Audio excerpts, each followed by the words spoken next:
Madanapalle files దగ్ధం case present update ఏంటి? Investigation ని స్పీడప్ చేస్తూ రంగంలోకి దిగిన సిఐడి చీఫ్ రవిశంకర్ అయ్యనార్ ఏం తేల్చారు?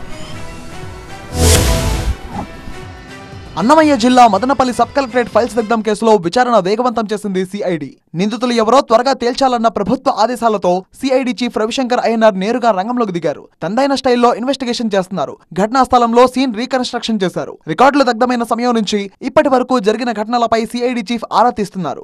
నోటీసులు ఇచ్చిన వారిని అలాగే సబ్ కలెక్టరేట్ కార్యాలయ సిబ్బందిని మరోసారి విచారణకు పిలిచేందుకు సిద్ధమయ్యారు రవిశంకర్. మదనపల్లి సబ్ కలెక్టరేట్ లో గత నెల 22వ తేదీన అర్ధరాత్రి భారీ అగ్ని ప్రమాదం జరిగింది. అడ్మినిస్ట్రేటివ్ విభాగంలో జరిగిన ఈ ఘటనలో కంప్యూటర్లతో పాటు కీలకమైన ఫైళ్లు, రికార్డులు పూర్తిగా దగ్ధమయ్యాయి. ఈ వ్యవహారాన్ని సీరియస్ గా తీసుకున్న ప్రభుత్వం ఘటనపై విచారణను సిఐడికి అప్పగించింది. సీఎం చంద్రబాబు ఆదేశాలతో డీజీపీతో పాటు సిఐడి చీఫ్ రవిశంకర్ అయ్యనార్ కూడా ఘటనా స్థలాన్ని పరిశీలించారు. ప్రమాదంలో కేవలం కీలక రికార్డులున్న విభాగాలు మాత్రమే దగ్ధం కావడం, మిగిలిన విభాగాలు కాలకపోవడంపై అనుమానాలు వ్యక్తమవుతున్నాయి. దీంతో ఈ ఘటనలో కుట్రకోణం ఉందని అనుమానిస్తున్నారు అధికారులు. అందులో భాగంగానే ఇన్వెస్టిగేషన్ ను సిఐడి స్పీడప్ చేసింది. మొత్తంగా సిఐడి చీఫ్ ఎంట్రీతో కేసు మరింత ఇంట్రెస్టింగ్ గా మారింది. మరి చూడాలి నిందితుల్ని ఎన్ని రోజుల్లో గుర్తిస్తారో.